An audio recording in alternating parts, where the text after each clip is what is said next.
Hello students, 10th Maths Chapter 2 Numbers and Sequence Exercise 2.4 first sum in the video find the next 3 terms of the following sequence or sequence கொடுத்துட்டு அடுத்த next 3 terms நம்ம கண்டுபிடிக்க சொல்லிருக்காங்க. ஏன்னா already எக்ஸாம்பிள்ல பார்த்திருக்கோம் அந்த sequence எந்த டிஃபரன்ஸ்ல இருக்கு அப்படின்றத நம்ம கண்டுபிடிச்சிட்டு அடுத்த டேர்முக்கு அப்படியே நம்ம வந்து செஞ்சிடலாம். ஓகேயா? இப்போ ஃபர்ஸ்ட் சப்டிவிஷன் பாருங்க.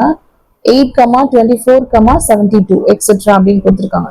இப்போ 8 into 3 போட்டோம் அப்படின்னா 24. அடுத்த ஒரு 24 into 3 னா 72. ஸோ into 3 தான் அதோட டிஃபரன்ஸ் இருக்கு. So 8 into 3 is equal to 24 அப்படின்னா 24 into 3 வந்து 72. 72 into 3 வந்து 216. 216 into 3 வந்து 648. 648 into 3 வந்து 1944. The next 3 terms are 216, 648, 1944. Okay. அடுத்த செகண்ட் சப்டிவிஷன் பாருங்க. 5, 1, -3. இப்போ 5ல இருந்து 1 வரணும் அப்படின்னா -4 பண்ணணும். அடுத்த ஒரு -4 பண்ணோம்னா -3 வரும். அதே மாதிரி -4 தான் இதோட டிஃபரன்ஸ் கிடைச்சிருக்கு. ஸோ 5 - 4 is equal to 1 கிடைச்சிடு. ஸோ 1 - 4 அப்படின்னா -3. இப்போ -3 - 4 அப்படின்னா -7. -7 - 4 அப்படின்னா -11.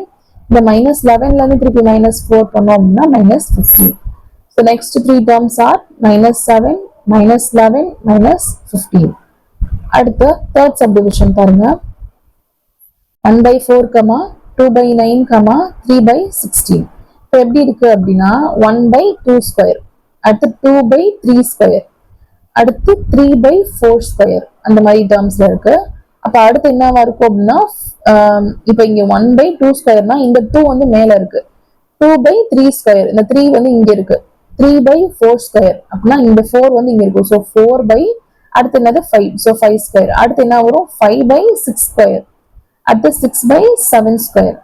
நெக்ஸ்ட் டேர்ம்ஸ் என்னென்ன அப்படின்னு இருக்கும். 4/5 ஸ்கொயர்னா என்னது 25. So 4/25, 5/6 square, 6 ஸ்கொயர்னா 36. So 5/36, 6/49, 7 7s 49. So 6/49. இதோட இந்த சம் முடிஞ்சு. தேங்க்யூ.